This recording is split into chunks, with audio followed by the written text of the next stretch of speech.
Hey, RetconRaider here, and welcome back to the alpha for Warhammer 40k Dark Heresy. As today, we seek to cap off at least one investigation. We did find one person who was sending off the wrong signals, but they pawned off the blame. Possible stall tactic, but we're just off market, so we'll know soon enough. Let's see what we got. Boots of the junior commanding officers of the Scintillan Fusiliers. In other regiments, these are worn only by senior officers. Okay, yeah, so that does make it sound like we're in the right area.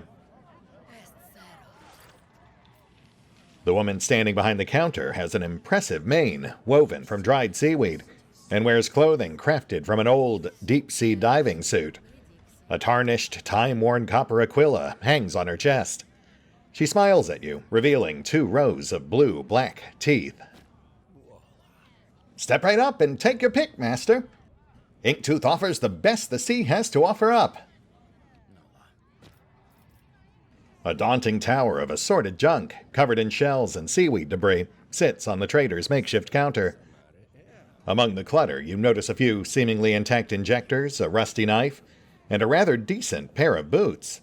The type issued to officers of the Scintillan Fusiliers, not to just regular guardsmen.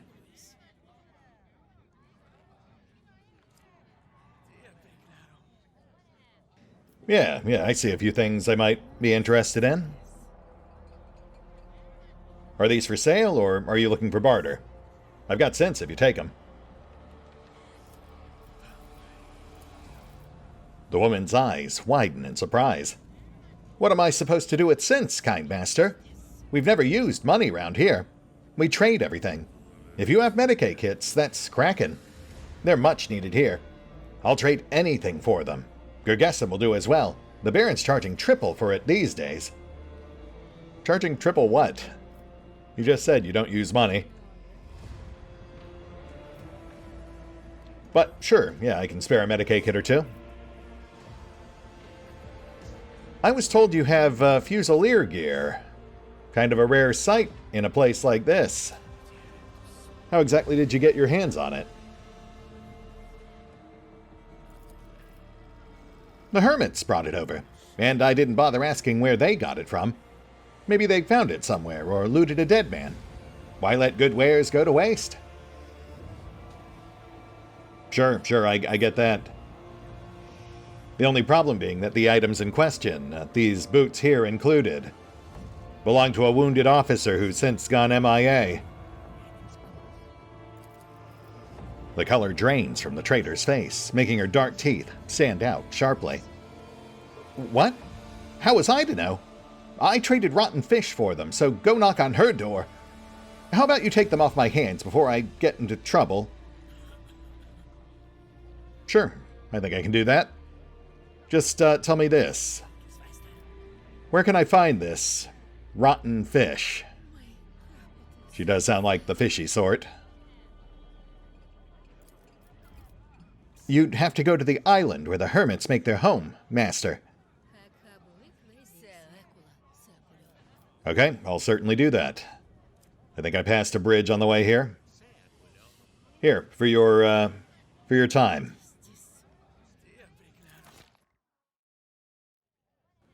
The woman gratefully takes the offered item and immediately hides it in her clothing. How about this knife?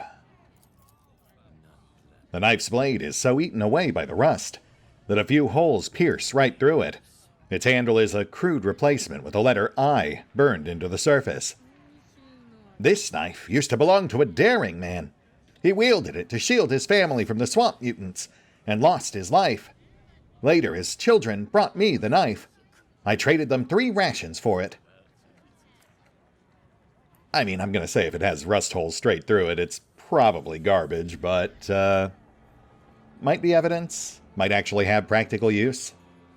And medkits are cheap. We've got like 20. Yeah, sure, I'll take that too. Great choice, Master. Give it a little scrape with the slipstone and it'll sharpen right up. Good as new. Okay, yeah. I'm going to go ahead and press X to doubt, but, you know, might still have a use. Come back any time, kind master. Inktooth always has only the best. Yeah, I'm sure. Oh, gosh, it's even just straight up tagged as junk. Alright, well, that wasn't the best deal, but that's fine. The boots, though, that's a bit more surprising. I really would have expected those to be something we could actually use. Like the cap or the jacket, as opposed to just being purely narrative.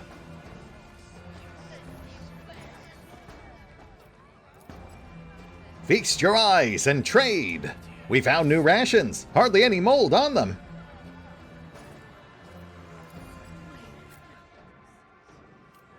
Oh, hey, I actually immediately see multiple items we can use.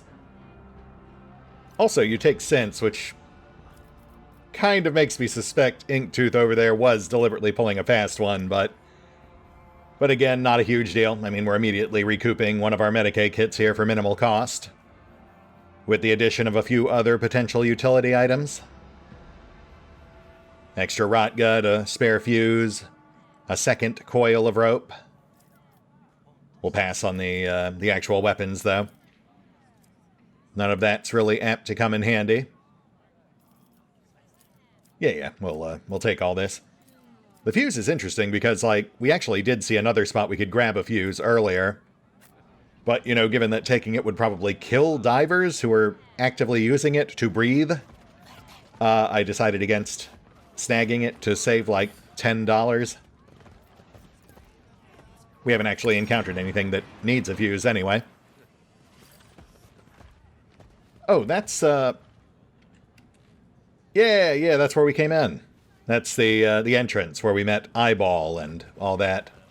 Which means this is the path that goes right above it. The one where we saw the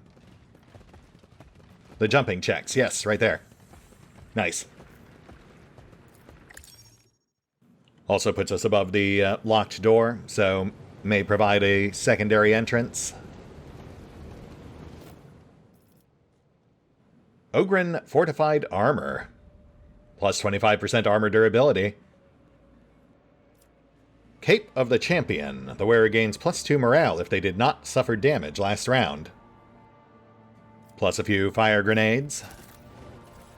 And just at a glance, I think that is actually an upgrade for... Yeah, not like dramatically so, but still. That is a step up for Cog. Also comes with a tank tread loincloth. Gotta love that. And the cloak we can definitely use. We'll slap that on Echo. Why not? He's the one least likely to get dinged during combat, since he'll generally be hanging back. Which means plus 2 morale every round. Oh, also a Keykeeper. How convenient.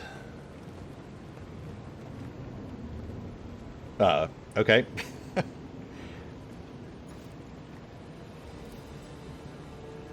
The key of an outdated model has been found. Supposition. The key is part of the padlock on the storage room. I mean, I don't want to just go around stealing from people, but you're basically inviting me to do it. Yeah, thanks, I guess.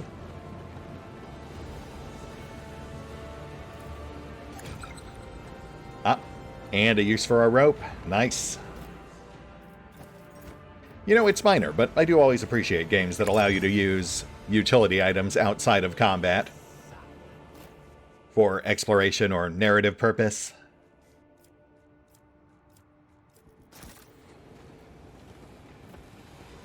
Commander, it's a Fusilier. What we want with a blockhead is what he said. But I liked his buttons. Pretty.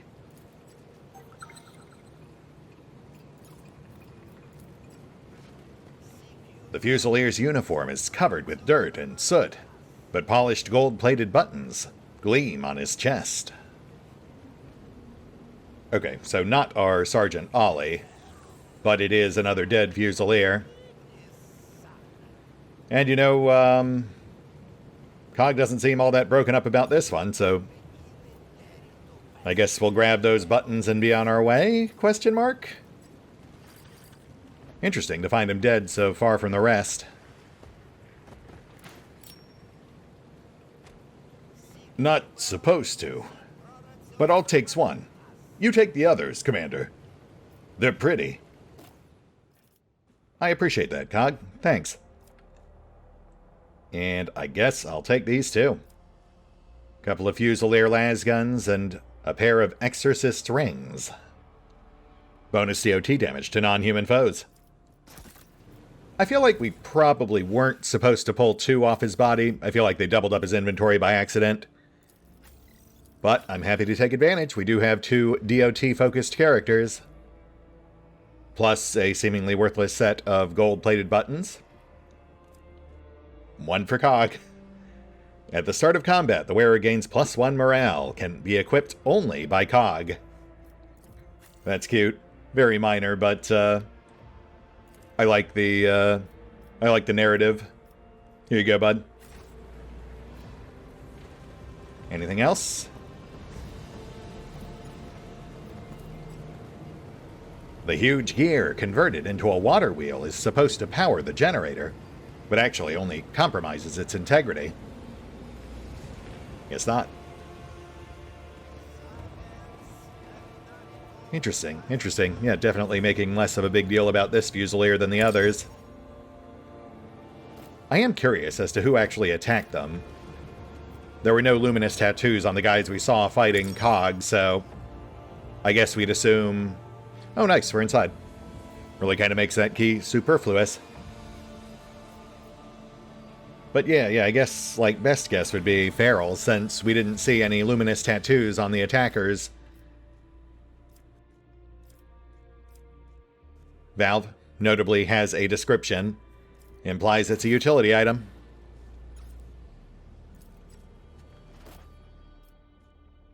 And ceremonial boots.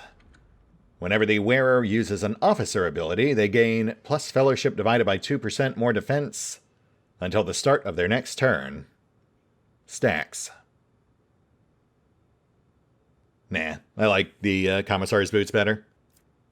More universally useful. And back we go. We'll take the scenic route, bank that small bit of extra XP. Which pretty much clears this area, so it just leaves, I think, the raised catwalk above Cowby. And this spot right here across the bridge, which contextually might actually be the island that Inktooth mentioned. The one where the hermits hang out. Though we should also pay attention when we pass through familiar areas, just in case. And then the Upper Hiver ripped the ferals to pieces. Fancy that. What, for free? See, that's the thing. It's just like my gran used to say. They've got everything up there. That's probably why he helped us out for nothing. I mean, to be fair, I did roll the bodies after. Fun to see that kind of reactive banter. Okay, so we've got this up here, this like walkway here. And then we've also got the bridge just over yonder. So let's start with the bridge, since that seems more easily accessible. And also likely to lead to our potential hermits. Yes, okay. Oh, yep, and there's our rotten fish, hovering over a body.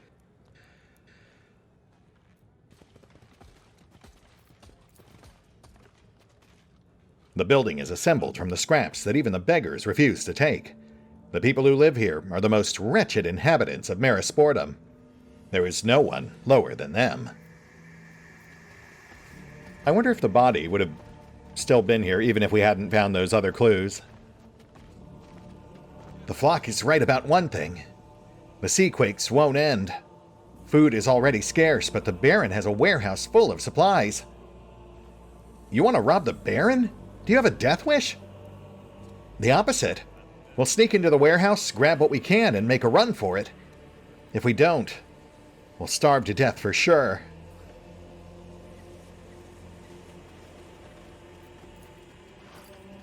Two hermits are leaning over a corpse, stripped of clothing and with a gunshot wound in its chest, clearly trying to think of the easiest way to drag it to the sea.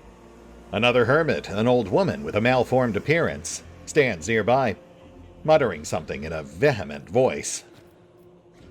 The Ogren growls and, despite having received no order to do so, takes a heavy step toward the hermits. "Hey, what are you folks doing over there?"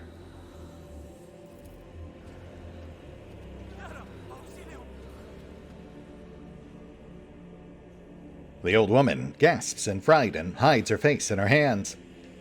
"Don't kill us, good master.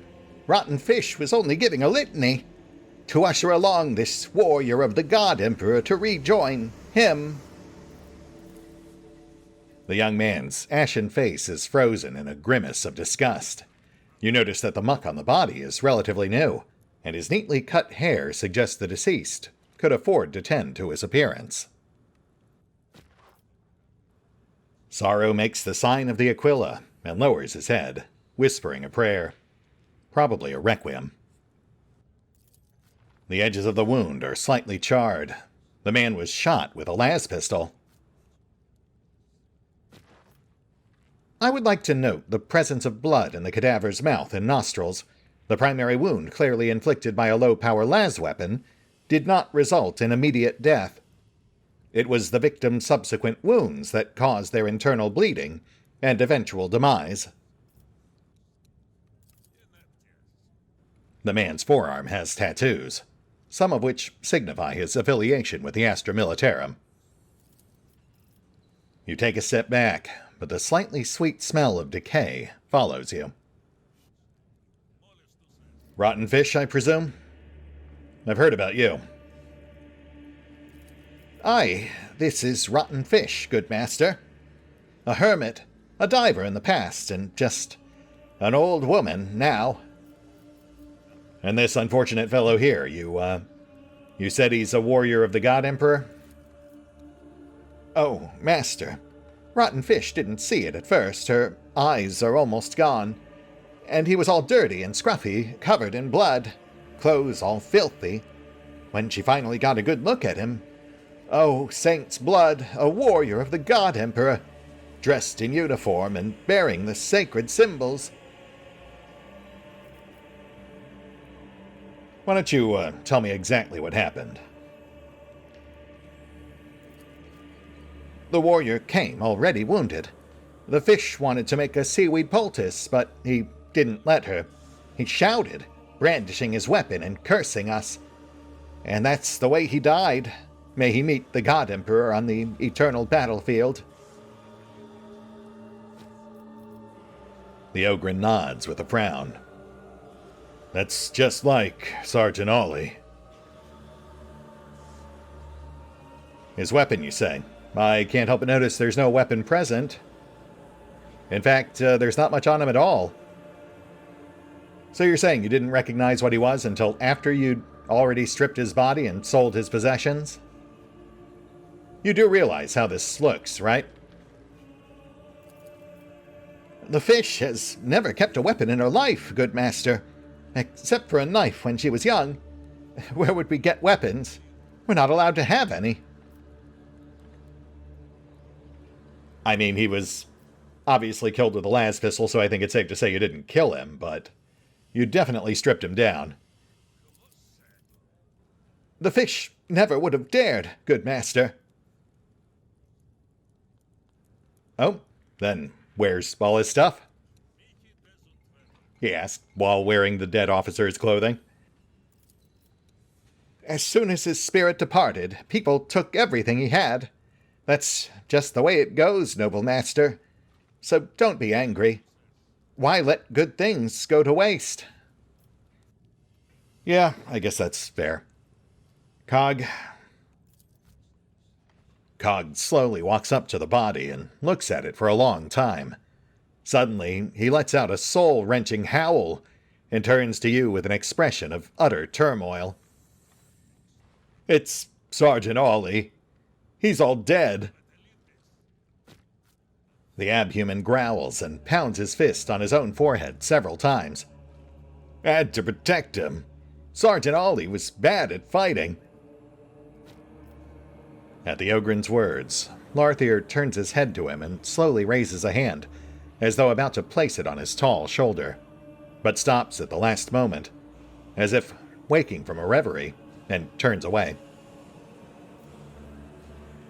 Cog, I'm sorry we didn't get here fast enough, but you can't blame yourself. You were just following orders. He told you to stay behind. What do we do now? Silence falls. Cog shifts his gaze from the body to you, and you can tell by his expression that he does not have an answer to your question. After a long pause, the Ogren says without confidence, I shouldn't get to say. Seymore leans toward you so as not to be overheard. Listen, Acolyte. Ideally, we're supposed to return the Ogren to the Fusiliers, but that'd be a pain and more bureaucracy than we'd like. If anyone asks, we can just flash that sigil and tell them that he's property of the Inquisition, commandeered for official duty. The Catachan gives you a conspiratorial wink and straightens. Well, I'm not really sure I like the insinuation, but it's not the worst idea. And goodness knows, it certainly sounds like he's better off with us than with the Fusiliers. Alright, Cog, I'll tell you what.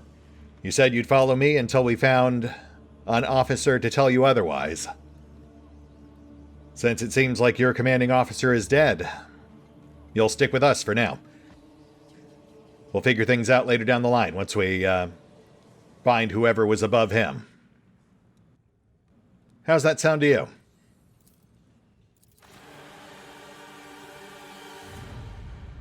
The Ogren looks at you. Several moments pass, and then Cog raises his hands and makes the sign of the Aquila over his chest, as is customary in the Astra Militarum. Commander. Nice. Welcome aboard, Cog. And one investigation down, albeit a minor one. Oh, we should also chat up Rotten Fish while we're here. See if she knows anything about our other active investigations. The old woman's body is marked with patches of scales breaking through her skin. One of her eyes resembles that of a fish, stranded on the shore, bulging and milky white. The webbing between her fingers glints with luster.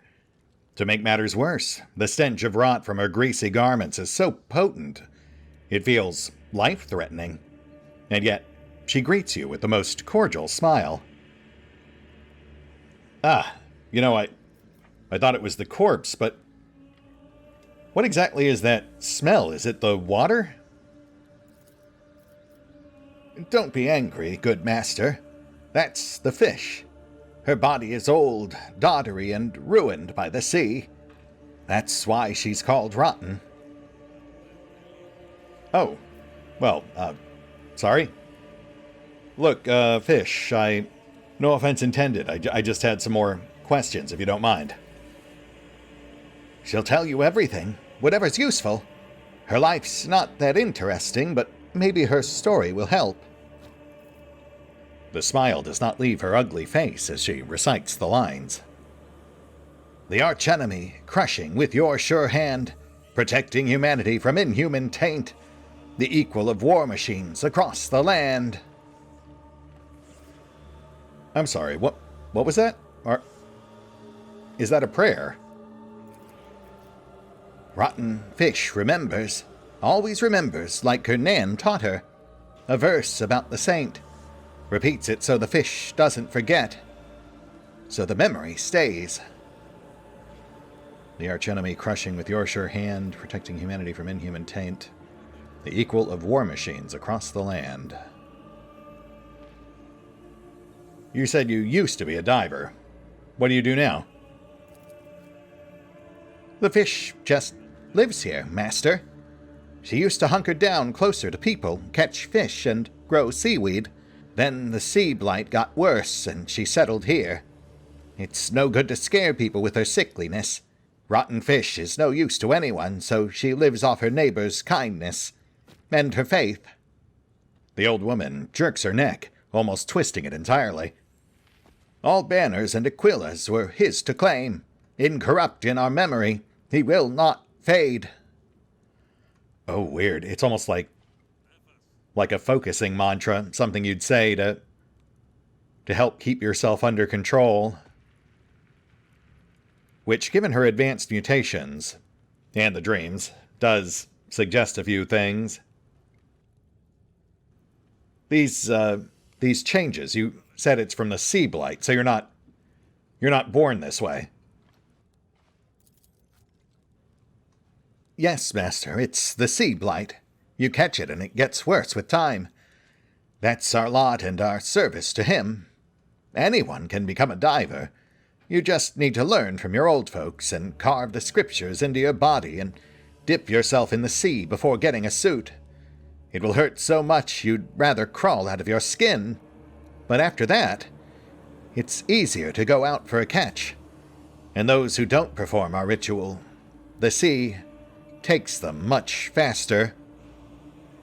Like deliberate, controlled exposure to a toxin or disease to build up tolerance. Obviously not great for them long term, but you know, I guess they had to make do considering their circumstances. That's pretty standard for the setting. This so-called blight is a mutation caused by contact with contaminated water. Advanced stage.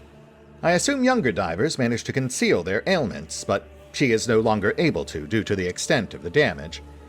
It is not contagious as far as I can surmise, but I still do not recommend touching her. Yeah, I wasn't planning on it because that would be weird. Thank you, Miss, Fish. She told you. Not much to talk about. Well, I mean, I wouldn't necessarily say that. You are still one of the oldest living locals I've encountered. I'm sure you've got all sorts of things you can tell me about Marisporta. Rotten Fish will tell. She likes to prate. That's why not everyone likes her. Well, lucky for you, I love to prate. Tell me about Marisportum. She turns her gnarled head toward the towering buildings in the distance and, noisily, with a gurgling rasp, inhales the foul air. A blessed place. Sibelius the Infallible was buried here, and we, the unworthy, live and toil in the name of the God Emperor. Life here is hard. The sea is cruel, the land's dry. But that makes it all the better. You feel that it's all for a reason. Back then, simple but hard-working folk lived here. Some fixed the drains, others, like the fish, went out to the sea. They made rations from fish and seaweed. Over there in that building that's gone now, washed away. The sea fed us, but then the God Emperor grew wrathful, and the sea rose from its shores. It swept away many things, dragging many people into the water. Our divers, they're used to it, but a lot of the common folk perished. Well, no matter. We're managing for now. As long as the sea's calm. Yeah. What can you tell me about this Ursimus guy? Is he a local, or? She clumsily makes the sign of the Aquila. Her fingers do not obey her well, and the webbing between them hinders her from spreading them properly. But she tries her best. May the God Emperor watch over him. Of course I know, Master. Ursimus has lived here with us almost since his childhood. He came when he was still very young, spoke beautifully, told us about Saint Sibelius just the way it's told in the teachings.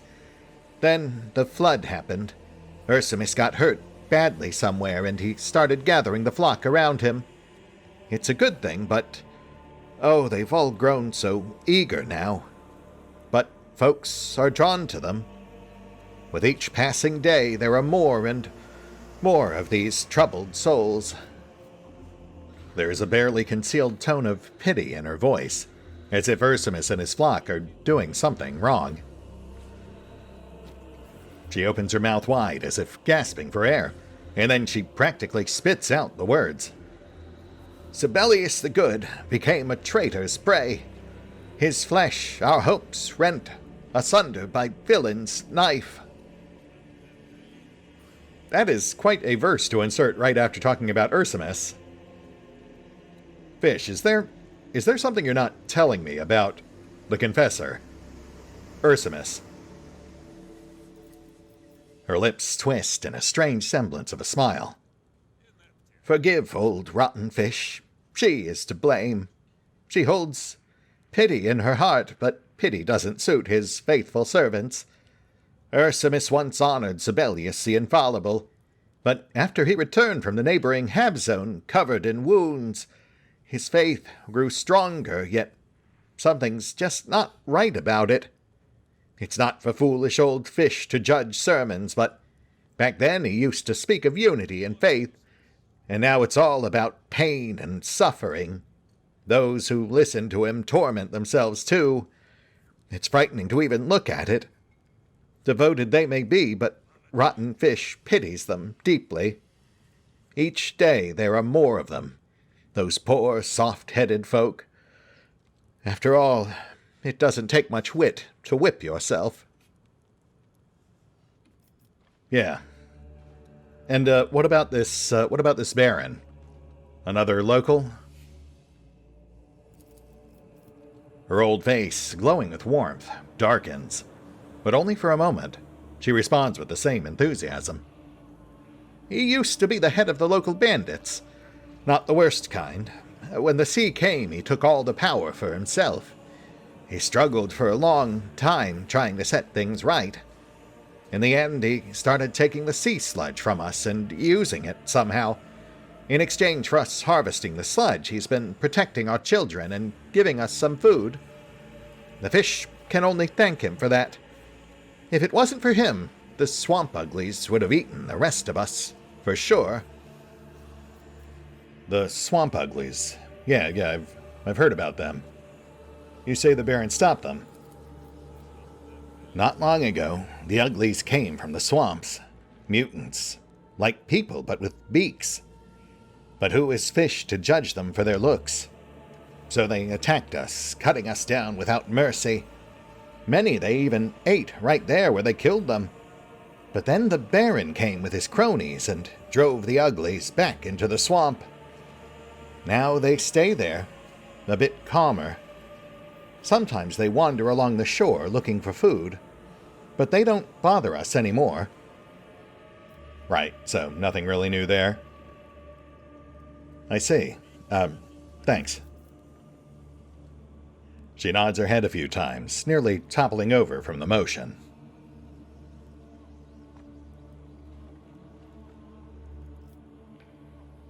Look, I don't normally do this, but you've played it pretty straight. I'm actually an Inquisitor, here investigating how to best help Merisportus. If there's anything else you can tell me that might help me do that, I'd certainly love to hear it. Rottenfish strains her eyes, looking at the symbol, until clarity dawns on her face, and she collapses to her knees. Her muttering is filled with an air of ecstasy, while a thin strand of saliva trails from the corner of her mouth. The God Emperor protects!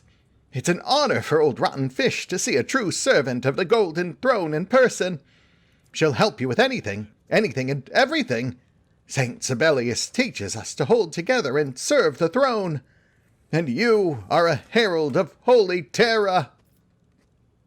O soldier infallible, Sibelius saint! Her head twitches with the clicking sound of a voxcaster. As she finishes the line, her focus shifts back to you. Wait, like, literally, or...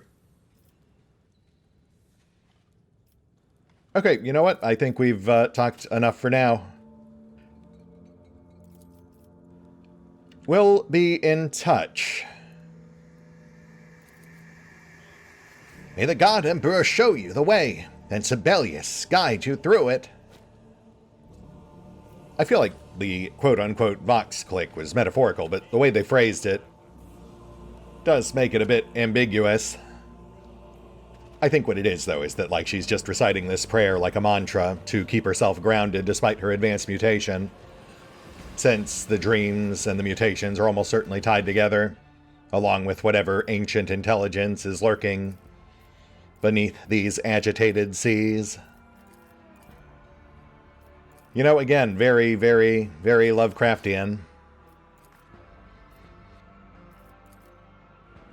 Not much progress on the missing agent case, but we did pick up several clues for our missing persons case. You know, the one new clue here being that Agent Scragg was taking an interest in Gergesum specifically, which does imply he might have run afoul of the Baron, since the Baron is the primary producer thereof. As for the expedition,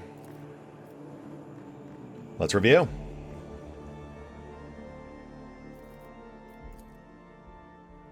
Before the flooding of the Hab Zone, the divers farmed seaweed and caught fish, which were processed into rations for the lower levels of the hive.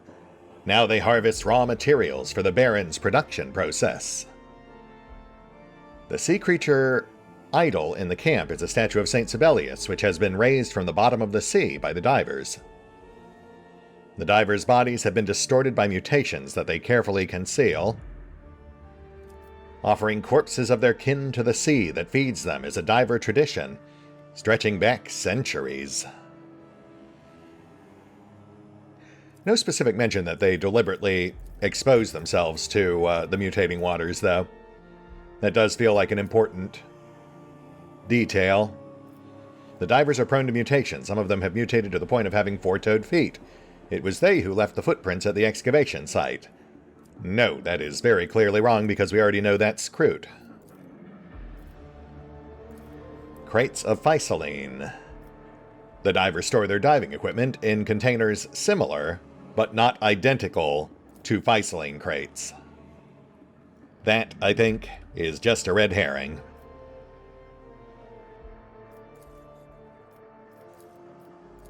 Ferals.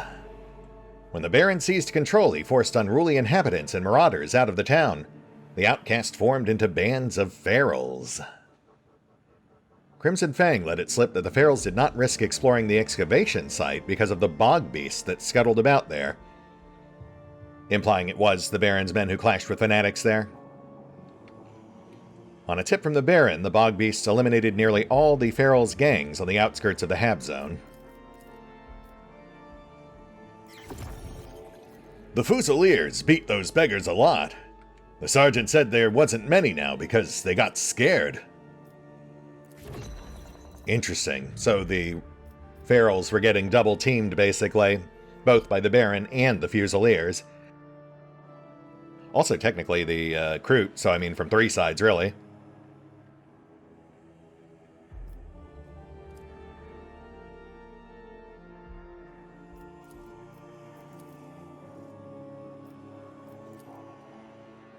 The Flock of Repentance.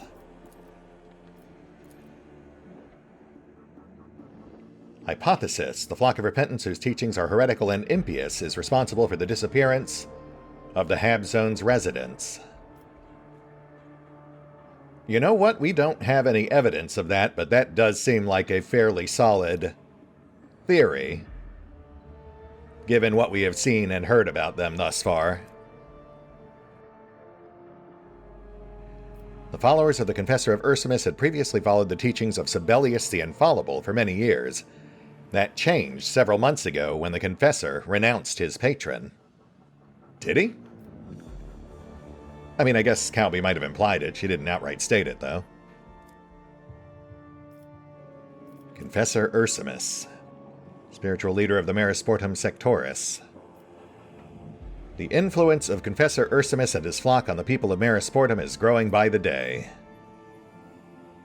Yeah, I mean, I feel like we're not going to get much in the way of solid info on him until we go actually meet him.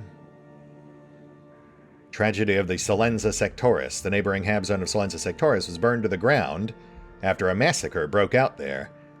The inhabitants of Merisportum do not want to suffer the same fate. A few months ago, Confessor Ursimus embarked on an outreach mission to the neighboring Selenza Sectoris Hab Zone, where he suffered wounds that never healed, crawling in his skin. Confusing what is real. Carver's gang, no direct tie to the Baron. It does seem weird that they also keep referring to them as two different things, the Lumens and the Carvers.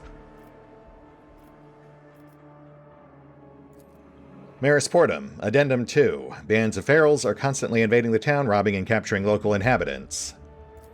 Which we've seen. The locals do not dare go against the Baron, as all those undesirable to him disappear without a trace.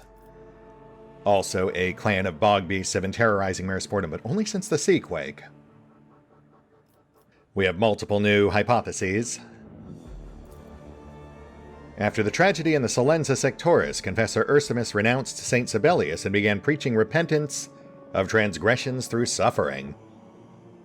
Which, based on what we have heard thus far, does seem to be accurate. We have not heard anything countering that. We'll go ahead and accept that for now. We'll add that to our board. But we can remove it later if we find contradictory information, any evidence that seems to disprove it. The Baron, the head of the Carvers gang, self-proclaimed ruler of Marisportum Sectoris.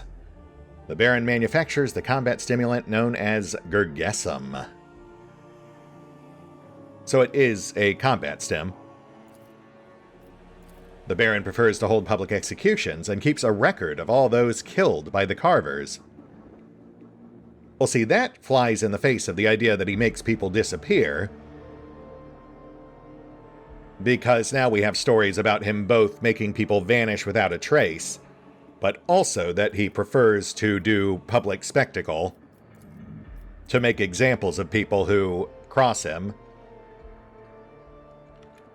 The Baron's gang suffers from insomnia due to their Gergesum consumption. It saves them from nightmares. Which does seem to be the case. Cowby did imply as much. She mentioned that the divers take sludge straight because it opens their eyes a little. But Gergesum prevents the Carver's eyes from closing at all, which would save them from nightmares, but would also eventually take its toll in the form of just like sheer mental exhaustion and other side effects of extended sleep deprivation. Something I am personally familiar with. Also, no mention here of the luminous tattoos. The sergeant said to stay away from those. They're not right in the head. That's what he said. Okay, so that, at the very least, implies a pact of non-aggression between the Baron and the Fusiliers. Which, again, would also imply that it was the Ferals who attacked the Fusilier squad. Potential conclusions. The Kroot, carnivorous Xenos, are devouring the inhabitants of the Marisportum Sectoris to strengthen and develop their clan. The people from the excavation site were abducted by the clan of swamp mutants, who have been terrorizing the settlement. No, neither of those sounds right. I mean, they would definitely want to devour people to strengthen and develop their clan, but for the moment at least, they seem to have come to an agreement of sorts with the Baron. Oh, wow, all three of these potential conclusions are already marked as contradicted. The divers worship a false idol, performing sacrificial rituals in its honor that verge on heresy. No, we know that that's an idol of Saint Sibelius. We ID'd it ourselves even before she did it for us. The divers killed the expedition members for ritual purposes and disposed of their bodies in the sea. No, that's just local tradition. Possibly suspect, but not murderous. The divers dispose of the bodies of those unwanted by the Baron in the sea, thereby covering his tracks. No, he prefers public executions. Though they do also dispose of bodies they find, as we saw with the Fusiliers, so I mean, not entirely incorrect either. The Carvers eliminate anyone who stirs up trouble in Marisportum. Yes, obviously. That does seem to be the case. Though they also almost let the Ferals go if the Ferals had agreed to just walk away. The Baron's gang is infamous for being ill-tempered and prone to acts of violence. When enraged, they kill people and hide the bodies afterwards. Now, Oh, I see. They're marking that as contradictory because the conclusion implies they do it quietly. But once again, the Baron prefers public display. We're basically hearing the same conclusion in 6 different ways, all of them apparently wrong. Gangs of ferals are taking revenge against the Baron and the people of Merisportum for their exile. They raid, loot, kill, and capture locals. Isolated, scattered groups pose little or no threat to the denizens of the Hab Zone. That actually feels correct, but I guess would be contradicted if we assume that they're essentially wiped out at this point. Not just by the Bog Beast, but by us now as well. Plus the group we saw likely attacking the Fusiliers, the ones that Cog soloed. The people from the excavation site were abducted by the ferals. I mean, I might suspect that, but it does say there that Fang denied it. Not, I think, that he'd be a reliable source of information, but it also just really feels like they wouldn't have the firepower for it. And we have other evidence implying it was actually the Fanatics, or something even more esoteric. Alright, nothing conclusive, but we are starting to form some pictures, so let's scope out this last walkway up top. That'll, I think, mark a good place to call it, once we've canvassed the full map. And then from here, we'll have 2 different potential ways we can go. We can either go to the swamp, where the Kroot are, and potentially ferals, whatever ferals are still alive. Also, traps. Watch your step. Or we can go to the upper city. Acidic runoff has been detected. Warning, contact will cause a chemical burn. Noted. Oh! Okay, it turns out there was another trap. Fantastic. Well, we have slightly broken legs, but I guess it could have been worse. Apparently we can heal that by resting somewhere safe. I'm not sure what our safe zone on this map is. Excavation site, maybe? I'll have to double check that. Though we can always fall back on medkits if need be.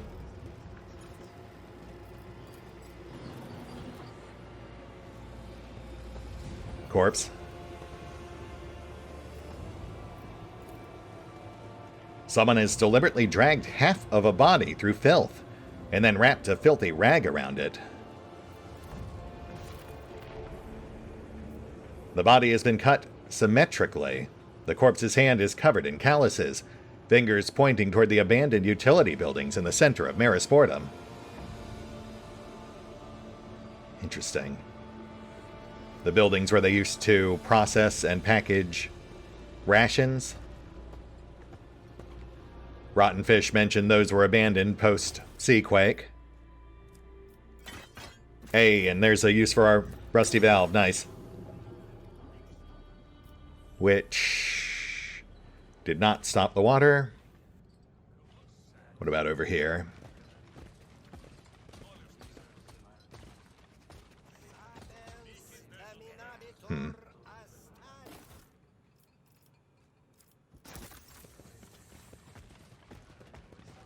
Looks like that might be access to a higher area, but it's blocked, and it's not marked as destructible. Oh, you know, that might be another shortcut, only accessible from the other side. We'll scope that out once we go up top. Let's try the other valve. There we go. Flow stopped, and we do have a path back there. Let's carefully check that out. Mindful of traps. I should probably try to rearrange our formation. Nudge Larthier closer to the front so he's more apt to spot those things before we walk right into them. And we have another corpse, plus a hidden cave. Discordious. Whenever the wearer makes a ranged area attack, each target under the concentration effect Must pass a metal test with a plus 30 modifier, or its concentration is disrupted. Ooh, I mean, not a great chance it'll work, but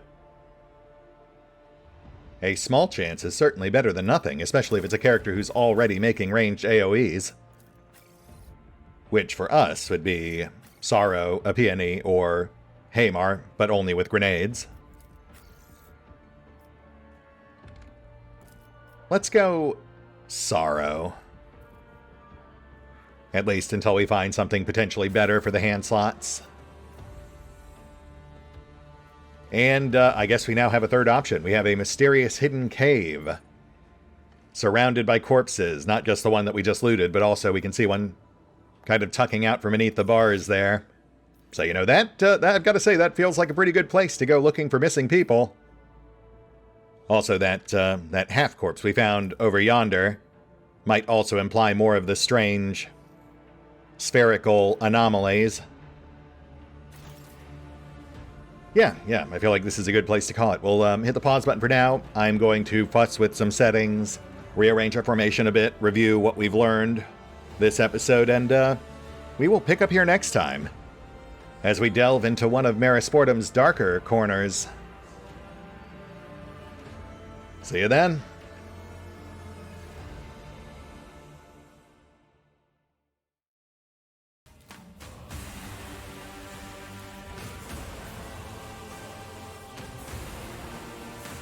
Oh, and special thanks to the Raiders, the fine folks who help make these videos possible, including but not limited to EreV23, Revenant, Alois, Bowman, Drakiith, EgonAlter, Exsellsior, Gottlieb, James Trimmier, Lady Shayna, Mark Giemza, RandomPassrby, RobbyB, Triphoppenskip, and Valinrook. Thanks for your support, guys. That said, if you'd also like to help support the channel, then feel free to push the buttons that do the things. Trust me, it does make a difference. Or you could even check out the PayPal, the Patreon, the Nexus GG, or the YouTube memberships. Links are in the description.